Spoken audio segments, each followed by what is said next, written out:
latihan soal untuk P3K kompetensi teknis ya, pengelola layanan operasional bagian ketiga teman-teman ya.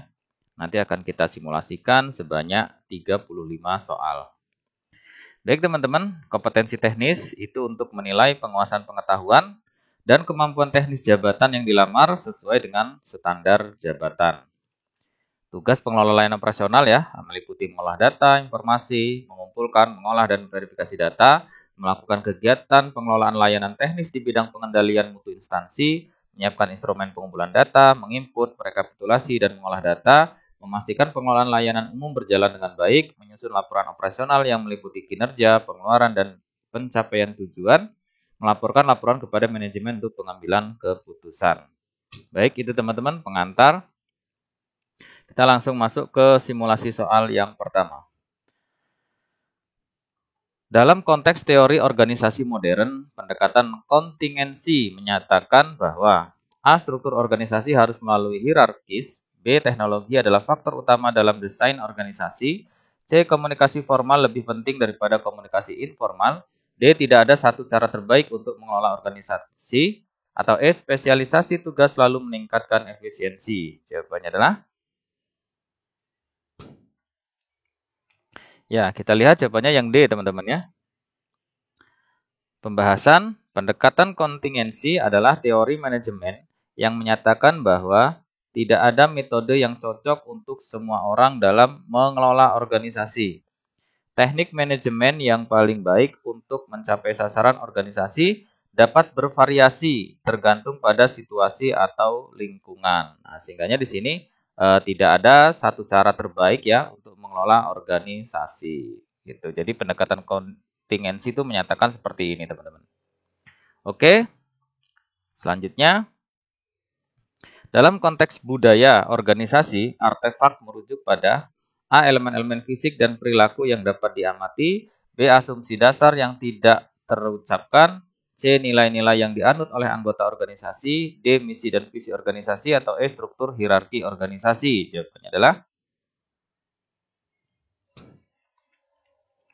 ya, kita lihat jawabannya A, teman-teman ya. Pembahasan dalam konteks budaya organisasi, artefak adalah elemen nyata atau kasat mata yang dapat diamati, dilihat, dirasakan, dan didengar. Artefak dapat berupa material, bangunan, simbol, nama, gambar, logo, kata kunci, dan lain-lain. Sehingganya artefak itu merujuk pada ini ya, elemen-elemen fisik dan perilaku yang dapat diamati. Oke, selanjutnya.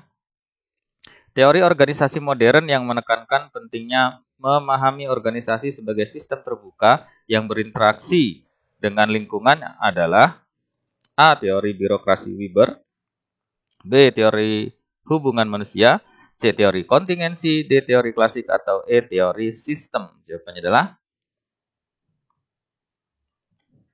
ya, kita lihat teman-teman jawabannya yang E, teman-teman ya. Pembahasan teori sistem memandang organisasi sebagai sistem terbuka yang berinteraksi dengan lingkungannya. Teori ini menekankan keterkaitan semua bagian organisasi dan lingkungan tempat organisasi tersebut beroperasi. Jadi jawabannya adalah teori sistem yang E. Selanjutnya, dalam konteks teori organisasi modern, konsep equifinality ya, equifinality itu menyatakan bahwa A. Hanya ada satu cara terbaik untuk mencapai tujuan organisasi. B. Efisiensi adalah satu-satunya ukuran keberhasilan organisasi. C. Struktur organisasi harus selalu mengikuti strategi. D. Organisasi dapat mencapai hasil yang sama dari kondisi yang berbeda. E. Teknologi adalah faktor penentu utama dalam desain organisasi. Jawabannya adalah ya, kita lihat jawabannya yang benar adalah yang D, teman-teman ya. Pembahasan equifinalitas ya menyatakan bahwa hasil yang serupa dapat dicapai dari kondisi awal yang berbeda dan dengan berbagai cara yang berbeda. Konsep ini merupakan prinsip penting dalam psikologi, ekonomi, dan ilmu sosial lainnya. Nah, jadi equifinality ya itu menyatakan bahwa organisasi itu dapat mencapai hasil yang sama dari kondisi yang berbeda gitu. Oke. Selanjutnya, Apa yang dimaksud dengan pengelola layanan operasional? A. Proses mengelola resiko perusahaan. B. Proses mengelola pelayanan teknis pelanggan. C. Proses pengelolaan nomor barang. D. Proses pengelola SDM. Atau E. Proses mengelola produksi barang ya. Jawabannya adalah ya, kita lihat yang benar adalah jawabannya yang B, teman-teman ya. Yang dimaksud dengan pengelola layanan operasional itu adalah merupakan seseorang yang tugasnya untuk melakukan pengelolaan pelayanan teknis yang sesuai dengan ketentuan yang berlaku.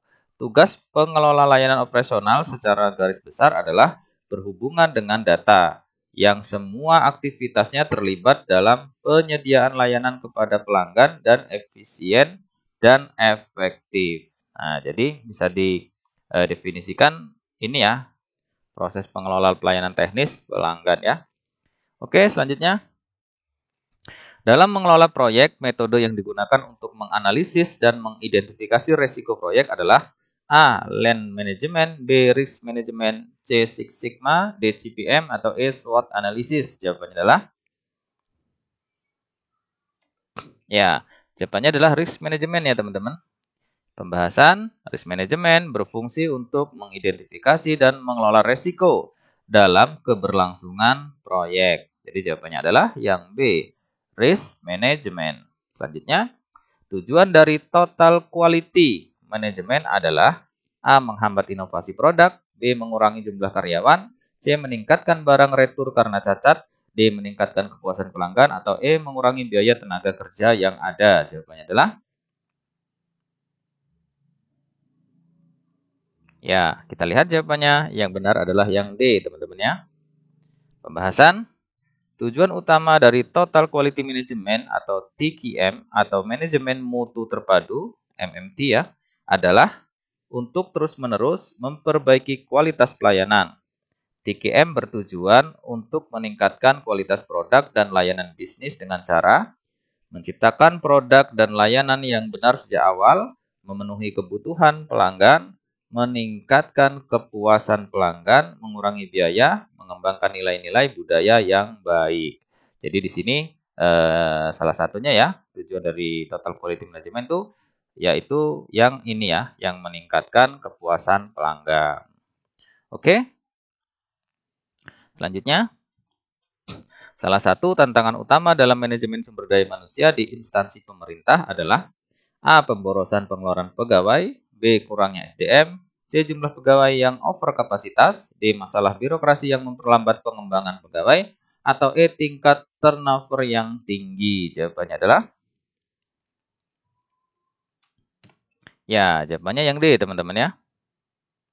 Jadi ternyata salah satu tantangan ya, termasuk tantangan utama ya dalam manajemen sumber daya manusia di instansi pemerintah itu adalah masalah birokrasi, teman-teman. Jadi masalah birokrasi ini sering menjadi tantangan utama dalam pengembangan pegawai gitu ya. Birokrasi yang panjang, birokrasi yang berbelit, birokrasi yang tidak sederhana gitu ya, sehingganya itu memperlambat pengembangan daripada si pegawai. Jadi jawabannya yang D, teman-teman ya.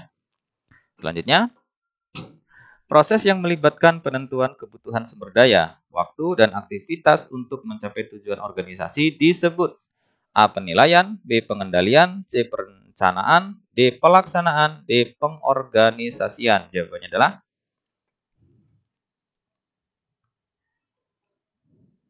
ya, jawabannya yang C.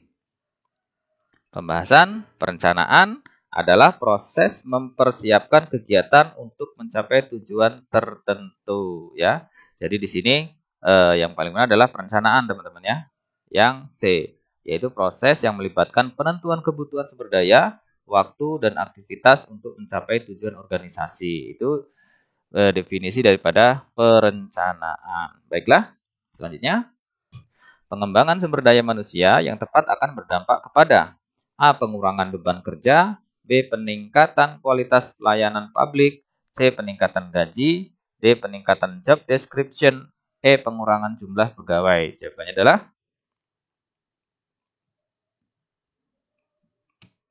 ya, jawabannya yang B, teman-teman ya. Kita lihat pembahasan pengembangan SDM akan meningkatkan kualitas pelayanan kepada masyarakat. Jadi di sini jawaban yang tepat adalah yang B ya. peningkatan kualitas pelayanan publik ya, atau kualitas pelayanan kepada masyarakat. Selanjutnya, yang dimaksud dengan SLA, Service Level Agreement, adalah pengelolaan layanan operasional. A. Standar kualitas yang harus dipenuhi oleh perusahaan. B. Meningkatkan layanan minimum yang harus ditaati oleh perusahaan. C. Perjanjian antara perusahaan dengan pelanggan tentang tingkat layanan yang akan diberikan. D. Persyaratan hukum yang harus dipenuhi perusahaan. Atau E. Pedoman internal perusahaan dalam memberikan pelayanan. Jawabannya adalah ya, jawabannya yang C, teman-teman ya. Pembahasan SLA itu adalah kontrak antara penyedia layanan dan pengguna layanan. Jadi di situ kontrak kan isinya macam-macam ya. Salah satunya adalah perjanjian ya antara perusahaan dengan pelanggan tentang tingkat layanan yang akan diberikan. Gitu. Jadi jawabannya yang C. Selanjutnya, apa yang dimaksud dengan perencanaan strategis di sektor publik? A. Proses pelaporan kepada atasan. B. Proses penyusunan anggaran tahunan. C. Proses penyusun rencana jangka pendek tanpa memperhatikan tujuan jangka panjang.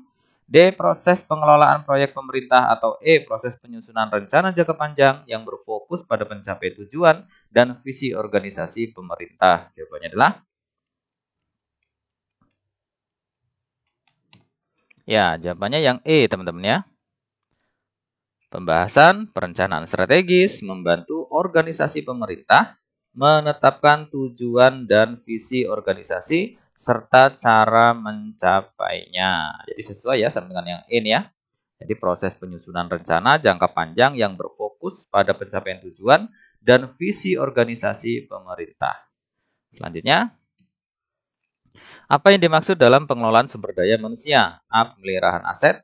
B. Penanganan limbah medis. C. Pelatihan dan pengembangan karir. D. Pengendalian biaya. Atau E. Pengelolaan anggaran. Jawabannya adalah ya, jawabannya yang C, teman-teman ya. Pembahasan pengelolaan sumber daya manusia mencakup aspek seperti rekrutmen, pelatihan, penilaian kinerja, dan pengembangan karir untuk memastikan kualitas layanan operasional berjalan dengan baik. Oke, jadi jawabannya yang C, teman-teman ya. Pelatihan dan pengembangan karir untuk pegawai ya, atau untuk SDM. Selanjutnya, langkah terakhir dalam proses pemecahan masalah operasional adalah A. Melakukan tindakan korektif. B. Mengumpulkan data operasional ya. C. Mengevaluasi solusi yang dijalankan. D. Mengidentifikasi masalah. Atau E. Menyusun alternatif solusi. Jawabannya adalah ya, jawabannya yang C, teman-teman ya.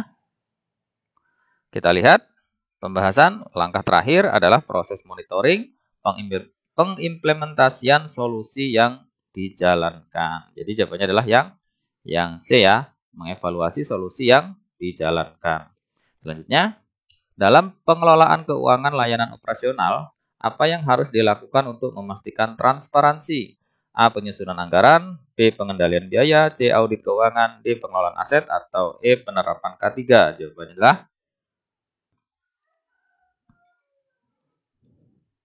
oke. Kita lihat jawabannya. Jawabannya adalah yang C, teman-teman ya. Kita lihat pembahasan. Audit keuangan adalah prosedur penting dalam pengelolaan keuangan layanan operasional untuk memastikan bahwa anggaran dikelola dengan transparansi dan sesuai dengan regulasi atau aturan. Jadi yang benar adalah yang C, teman-teman. Audit keuangan. Selanjutnya, prinsip etika dalam layanan operasional termasuk A. Penanganan masalah pelanggan. B. Kepatuhan terhadap regulasi. C. Pengelolaan keuangan. D. Pengendalian mutu. Atau E. Rekrutmen tenaga kerja. Jawabannya adalah ya, jawabannya yang B, teman-teman ya. Pembahasan prinsip etika dalam layanan operasional melibatkan kepatuhan terhadap regulasi, menjaga kerahasiaan pelanggan, dan memastikan hak pelanggan dihormati. Jadi jawabannya yang B, teman-teman ya. Kepatuhan terhadap regulasi. Selanjutnya, apa teknik untuk memastikan kualitas layanan operasional yang diterima pelanggan? A. Penyusunan anggaran. B. Pengelolaan resiko. C. Penerapan standar kualitas. D. Pengelolaan aset. Atau E. Audit keuangan. Jawabannya adalah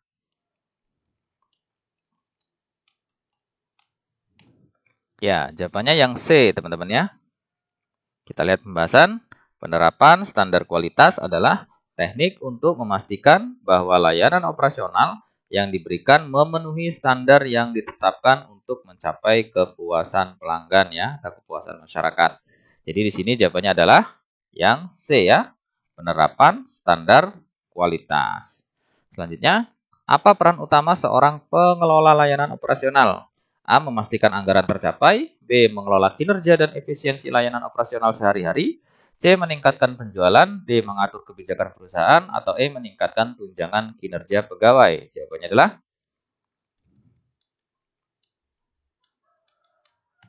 ya, jawabannya yang B, teman-teman ya. Pembahasan peran utama seorang pengelola layanan operasional memastikan layanan berjalan lancar dan efisien sehari-hari. Jadi jawabannya yang B ya, mengelola kinerja dan efisiensi layanan operasional sehari-hari. Selanjutnya, manakah yang bukan merupakan tugas seorang pengelola layanan operasional? A. Merencanakan kegiatan operasional. B. Menentukan strategi pemasaran. C. Mengawasi pelaksanaan layanan. D. Memonitoring kinerja dan efisiensi operasional. E. Melakukan tata kelola di bidang administrasi. Jawabannya adalah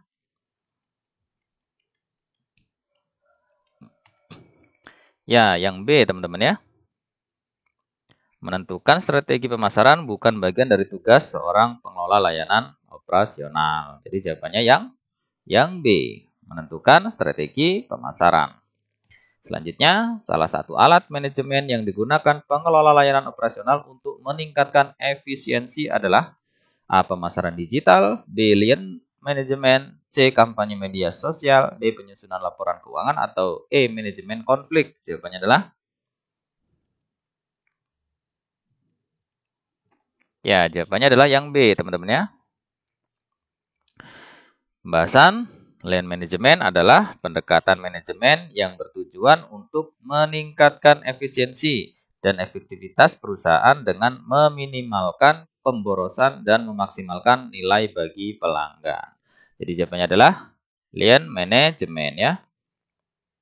Selanjutnya, apa yang dimaksud dengan continuous improvement dalam pengelolaan layanan operasional? A. Meningkatkan keuntungan setiap tahun. B. Meningkatkan jumlah pegawai. C. Mengganti karyawan setiap tahun. D. Menambah layanan baru. Atau E. Meningkatkan kualitas dan efisiensi secara berkelanjutan. Jawabannya adalah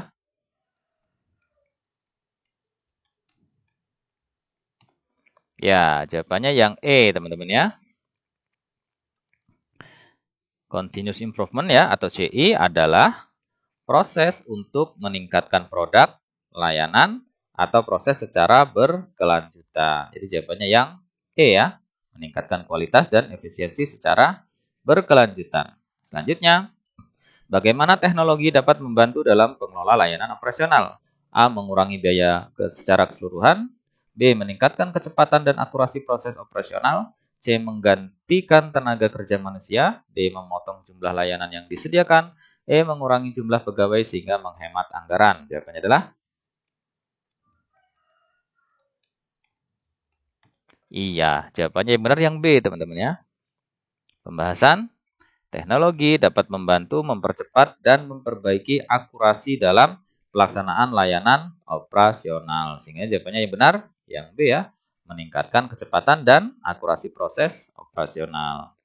Selanjutnya, pengelola layanan operasional perlu memastikan bahwa layanan berjalan sesuai dengan A. SOP dan standar kualitas yang telah ditetapkan, B. Target perusahaan, C. Permintaan pelanggan, D. Target pemasaran, atau E. Permintaan pimpinan. Jawabannya adalah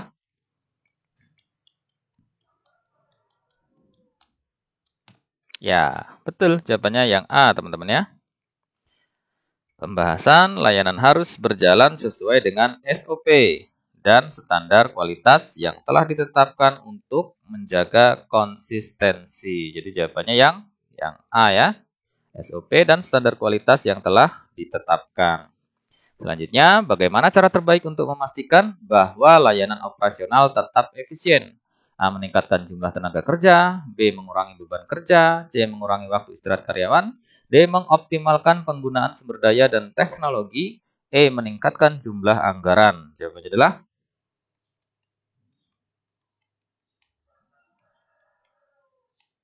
Ya, jawabannya yang D, teman-teman ya.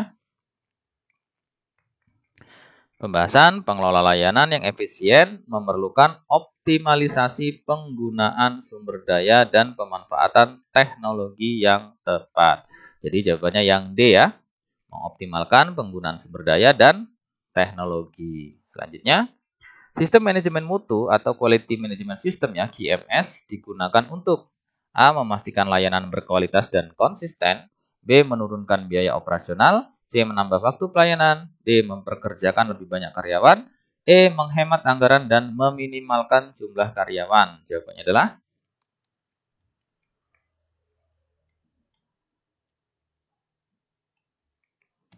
ya, jawabannya yang A, teman-teman ya. Kita lihat pembahasan QMS ya, atau Quality Management System, memastikan kualitas layanan tetap konsisten sesuai standar yang ditetapkan. Jadi jawabannya A ya, memastikan layanan berkualitas dan konsisten ya, sesuai dengan standar yang ditetapkan. Selanjutnya, ada prinsip dasar dalam manajemen pelayanan publik, yaitu A. Efisiensi, efektivitas, dan akuntabilitas, B. Monopoli, profit, dan penghematan, C. Eksklusivitas, layanan cepat dan minimal biaya, D. Sentralisasi, birokrasi panjang dan pelayanan terbatas, atau E. Kepuasan kualitas dan harapan yang terpenuhi. Jawabannya adalah ya, jawabannya yang A, teman-teman ya. Pembahasan manajemen pelayanan publik harus berdasarkan pada prinsip efisiensi yang pertama ya, kemudian efektivitas dan akuntabilitas untuk memastikan pelayanan yang baik kepada masyarakat. Jadi jawabannya yang A, teman-teman ya. Efisiensi, efektivitas, dan akuntabilitas. Jadi jawabannya yang A. Selanjutnya, lean management membantu dalam operasional layanan dengan cara A. Meningkatkan keuntungan, B. Mengurangi pemborosan dan meningkatkan efisiensi, C. Menambah jumlah produk yang ditawarkan, D. Meningkatkan jumlah karyawan, E. Meningkatkan anggaran dan meminimalkan jumlah karyawan. Jawabannya adalah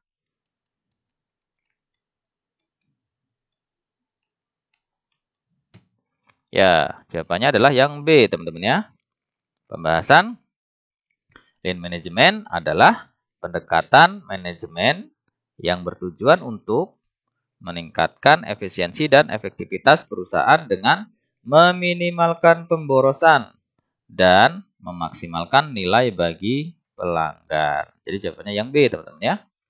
Mengurangi pemborosan dan meningkatkan efisiensi. Selanjutnya, apa yang menjadi dasar filosofis Undang-Undang Nomor 5 Tahun 2014 tentang ASN? A. Pengabdian semata, B. Penempatan posisi pegawai, C. Layanan maksimal dengan gaji minimal, D. Profesionalisme, netralitas, dan kinerja, E. Disiplin, integritas, profesional, dan kesejahteraan. Jawabannya adalah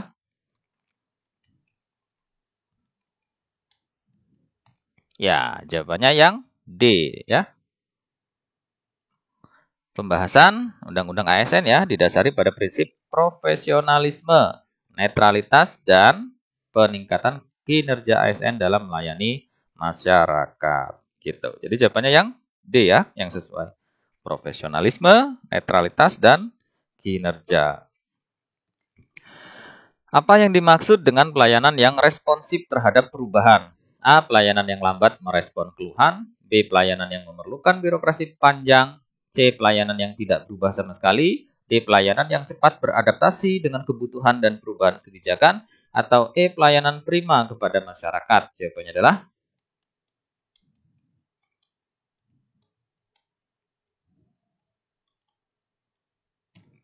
ya, jawabannya yang D, teman-teman ya. Kita lihat pembahasannya. Pelayanan yang responsif terhadap perubahan adalah pelayanan yang cepat beradaptasi dengan kebutuhan dan perubahan kebijakan guna meningkatkan pelayanan kepada masyarakat. Jadi jawabannya yang D, teman-teman ya. Pelayanan yang cepat beradaptasi dengan kebutuhan dan perubahan kebijakan. Selanjutnya, bagaimana pemerintah daerah dapat mencapai target standar pelayanan minimal atau SPM? A. Dengan mengurangi anggaran pelayanan publik, B. Dengan membatasi pelayanan publik, C. Dengan menyerahkan layanan publik ke sektor swasta, D. Dengan menyusun program kerja dan anggaran yang mendukung pencapaian indikator standar pelayanan minimal atau SPM, atau E. Dengan memberikan pelayanan prima kepada masyarakat. Jawabannya adalah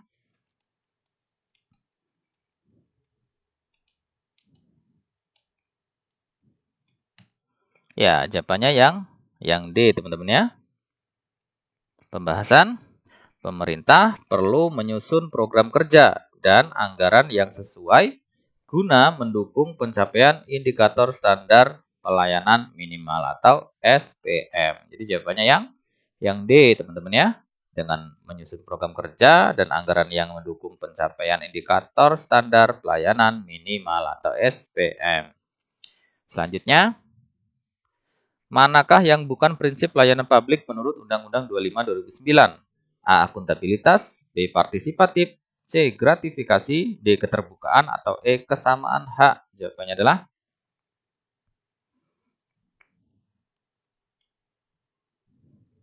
ya, jawabannya yang betul adalah yang C ya, ini harusnya ya. Ini maaf ya, ini harusnya yang C. Oke, ini salah teman-teman. Yang C.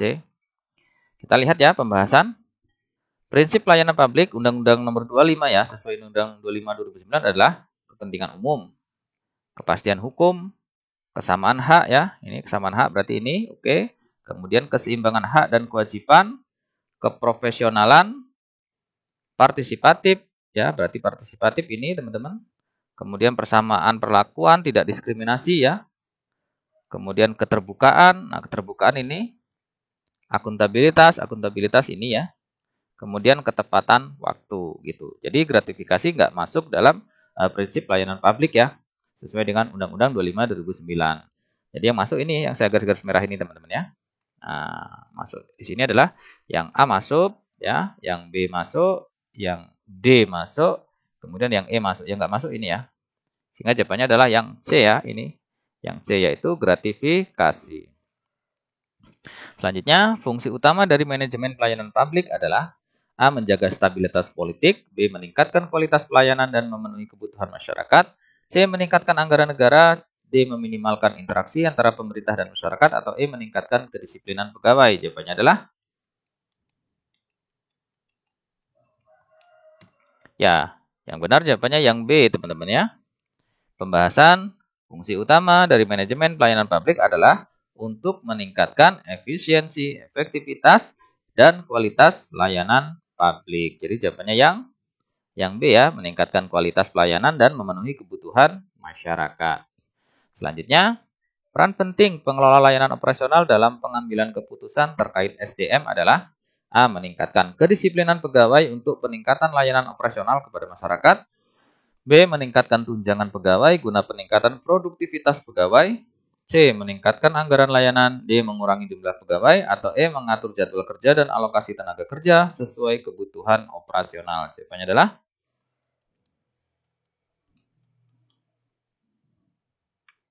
ya, jawabannya yang E, teman-teman ya.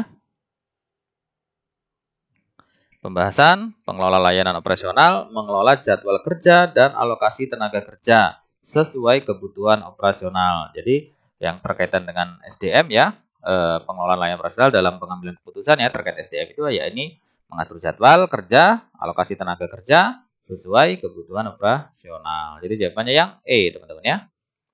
Selanjutnya, dalam mengelola layanan operasional data dan informasi mencakup beberapa aspek, kecuali A. Prosedur operasional standar, B. Perawatan, C. Pemeliharaan dan keamanan, D. Penanganan kondisi darurat, atau E. Backup data penting. Jawabannya adalah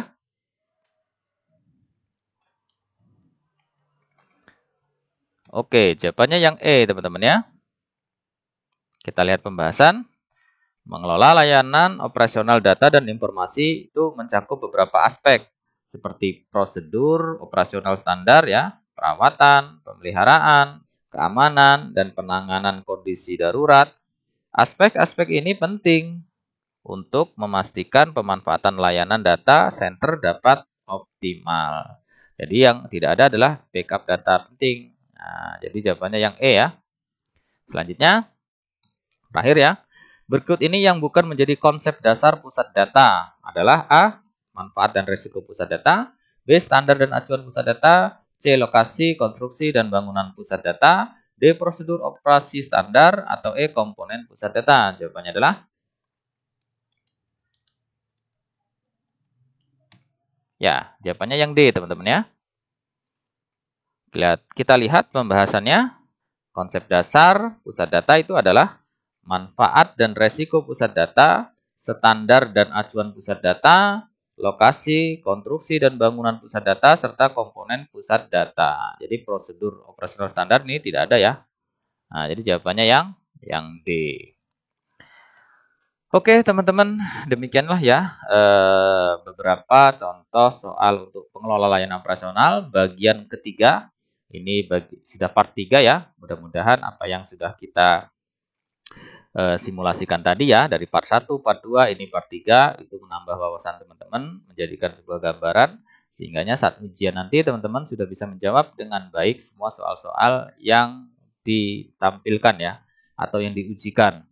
Dan pada akhirnya teman-teman hasil yang baik dikarenakan usaha yang baik. Terima kasih, semoga sukses.